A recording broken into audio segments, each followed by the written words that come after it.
SMC દ્વારા ઉનાળાની શરૂઆતમાં જ મચ્છરોનો ઉપદ્રવ રોકવા માટે એક નવી ટેકનિક અપનાવવામાં આવી છે।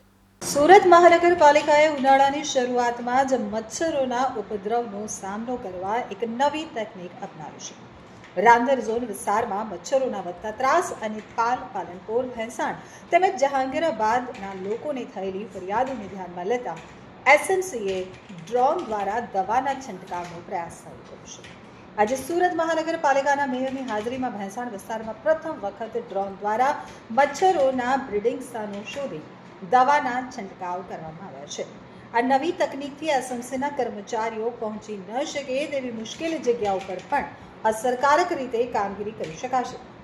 મેયરે જણાવ્યું હતું કે આ ડ્રોન ટેકનિકથી મચ્છરોના બ્રીડિંગ સ્થાનોની ઓળખ કરી ત્વરિત દવાનો છંટકાવ કરી શકાશે। આ ટેકનિકથી મચ્છરોથી બચવા માટે અસરકારક પરિણામ મળશે। તો આજે પ્રથમ વખત 2 ડ્રોનનો ઉપયોગ કરવામાં આવ્યો હતો।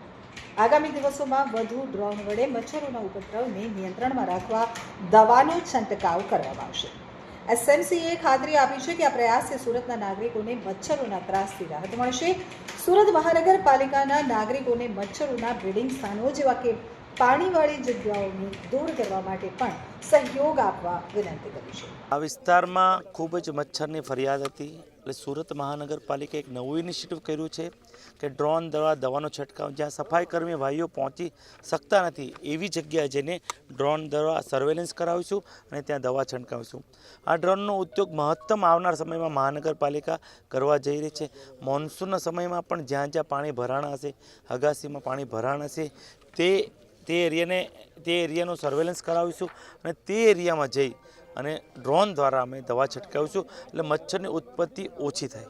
આજે કઈ જગ્યાએથી શરૂઆત કરાઈ? આજે અમે ભેંસાણ ગામથી શરૂઆત કરી છે। 2 મશીન દ્વારા અમે પણ લાઈવ ડેમો જોયું છે, કઈ રીતે અમે ફર્સ્ટ ટાઈમ આ જોયું છે। એટલે અમે પણ અહીંયા આખી આરોગ્યની ટીમ, ડ્રેનેજના ચેરમેન, આરોગ્યના ચેરમેન, આ વિસ્તારના કોર્પોરેટર, અમે બધા સાથે મળીને આજે આ કાર્યક્રમ અમે કઈ રીતે દવા છંટકાય છે એ અમે નિહાળ્યું અને કઈ રીતે એનું મોનિટરિંગ બી થાય છે એની વિશે પણ ચર્ચા કરી।